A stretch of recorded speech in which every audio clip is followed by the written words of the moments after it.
Pandas, birds and Cossacks on t-shirts and dresses. Painting on clothing as a way of creating truly unique things. How a Ukrainian artist declared war on mass production and conquered fashionable society from all over the world. Master of Crafts explores art that is not taught in any school. Ukrainian fashion. Over the past few years, it has been strongly associated with clothing decorated with national ornaments. In one way or another, everyone uses embroidery, from craftsmen in the Ukrainian outback to famous designers in the concrete jungle. As it always happens to popular trends, sooner or later production assumes a mass scale. Unique clothes with ethnic motifs are sold in every store, and folk art is becoming an ordinary t-shirt print. That is why it is so important for modern clothes designers to not stop their creative searches, not repeat others, and try to make each thing self-valuable, as if a dress, a sweatshirt, or even an ordinary t-shirt is a potential work of art. But how does one combine such originality with the need to produce a lot of clothes? I am an artist in the fashion world and a designer in the world of painting. As a designer, I resolve all the issues a designer is responsible for. I come up with models myself, I develop templates with experts, I choose fabrics myself, and I generally come up with things on my own. But as an artist, I do not stop there. Но как художник я на этом не останавливаюсь.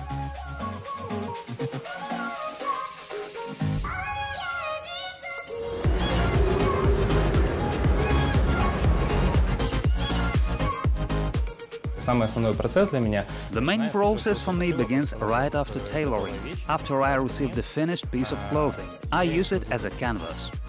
Next, why did painting on fabric never intersect with the fashion world, and how Oleksandr Dets managed to annihilate that border? Painting on a fabric is a craft known from antiquity. It was a craft in the Orient for several thousand of years. In Indonesia, drawings on clothing and textiles were used in rituals worshipping the gods. Each item had its own religious symbolism, and the recipes for the master's paints were kept in the strictest secrecy and handed down from generation to generation. A bit later, batik appeared, the technology of dyeing clothes. Special machines were used for it, but the application of the image still required artistic skill. Chinese and Japanese masters who worked with silk have reached the highest skill in the craft. Batik technologies kept improving and eventually led to the emergence of modern industrial printing methods for fabrics. But in one part in the world, cloth is still dyed by hand, like in the ancient times, and that part is India. This art is called kalamkari, which literally means drawing with a pen.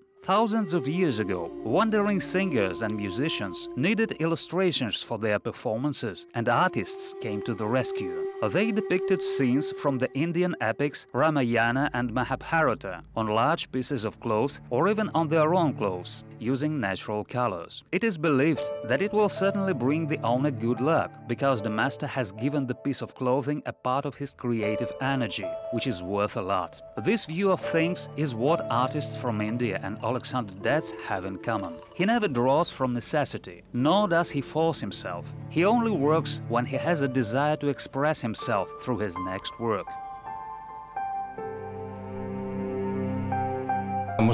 It may sound somewhat strange, but every painting has its own energy. Not every painting can be put on a wall at home. Seeing it at a gallery might be very interesting, but not everyone would bring it home. I am very proud that most of my works, if not all, are charged with positive energy.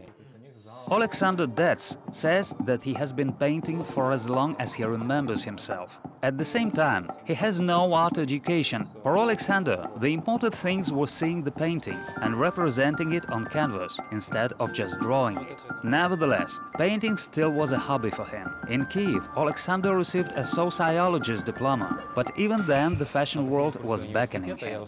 In the last year of university, I got a job in one glossy magazine. It started with selling ads.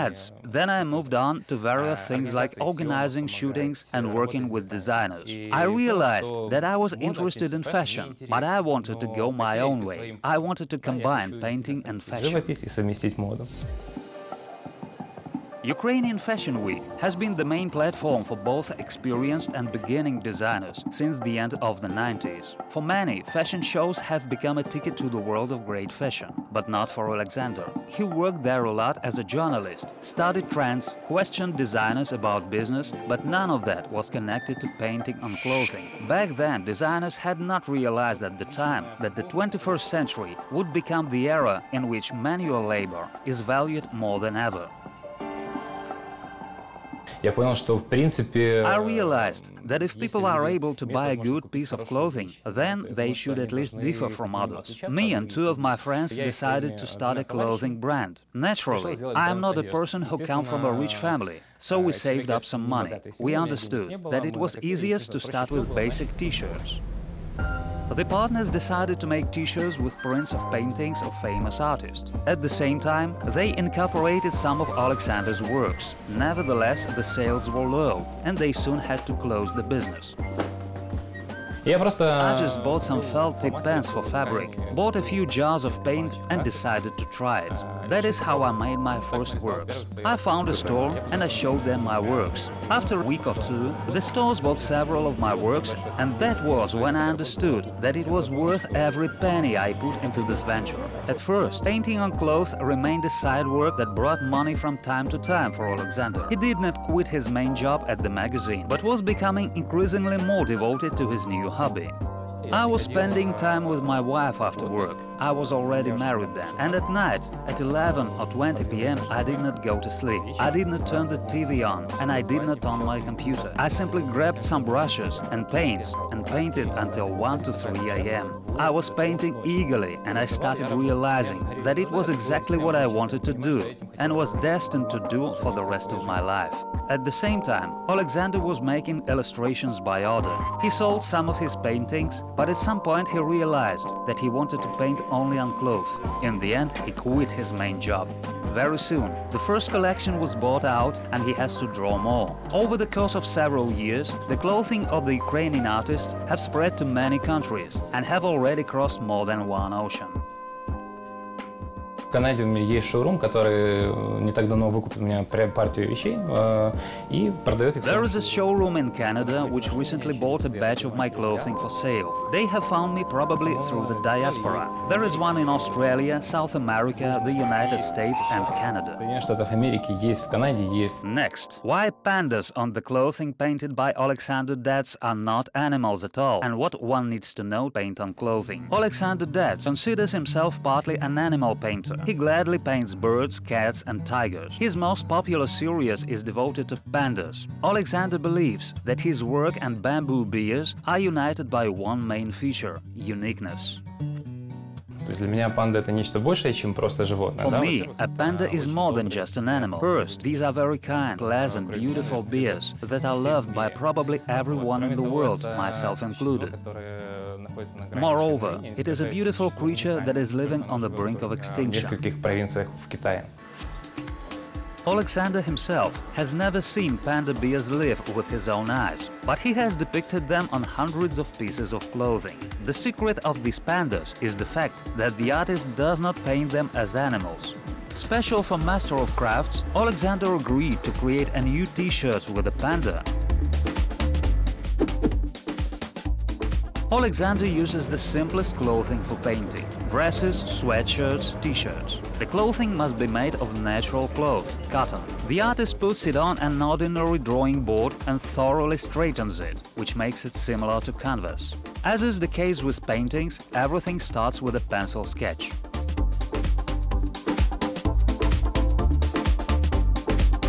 One of my clients came to me and asked for a lesson for her children. She brought her children. One was 4 years and the other 6 years old. And I started teaching them how to paint panda bears. I must say that they did quite well. It is not that difficult to learn to paint on cloth, but being successful is the harder part. As soon as acrylic colors come into play, there is no room for error. Oleksandr says that cloth is basically an unprimed canvas. It is impossible to remove a line from it, so a painting on each piece of cloth is a result of a spontaneous work.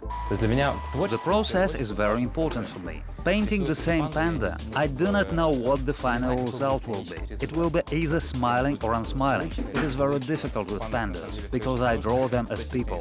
That is, main feature of my pandas is their character. Главная особенность панд – это их характер. It is very important for Oleksandr that people understand after the first glance that it is a painting, not a print. That explains the artist's love for asymmetry. He does not draw right in the middle of the t-shirt. He also signs all clothing like true paintings. This panda has turned out to be kind and loving, and the shirt can be worn in a couple of hours. Oleksandr got so much into it that he decided to make an exclusive t-shirts with the logo of UATV. But he did not leave out his favorite animal images from this shirt and put a bird on top. The shirt will last a long time due to the high-quality paints. Indeed, the paints of such a high quality that the fabric itself will wear out sooner than the painting depicted on it. This is my personal shirt that I made 3 years ago. This is how a t-shirt that is being worn and washed looks like. Indeed, like any other thing, it has lost its glows, but everything is where it should be. Everything is contrasting, everything is bright, and I don't think there is a print that would withstand being worn and washed as many times as this t-shirt did. Это футболка. This is another favorite plot of Oleksandr, the image of Cossack Mamay, a character of the Ukrainian folk epic. He was painted on canvases, building walls, windows and even doors, often with the inscription, "I am Cossack Mamay, do not touch me." He appears in the image of a warrior bandurist who can sing a song and protect his native land from enemies. Oleksandr Dets assumed that this ethnic subject is necessary in present-day Ukraine, and he was not mistaken. Even though I painted the emblems and the stories that directly show the modern symbols of Ukraine, the coat of arms, the flag of Ukraine, Mamay for me is a work in which I show the soul of Ukraine, the soul of our people, Ukraine's inner strength and its wonderful poetry. That is precisely why I paint Mamay. Although there is one original image, it is virtually impossible to find two identical paintings on Oleksandr's clothing. For me, it's important that art not be concentrated on one thing. This is not art for museums, neither is this for art galleries. Art must live eternally, and people must see that art in order to appreciate it for the rest of their lives.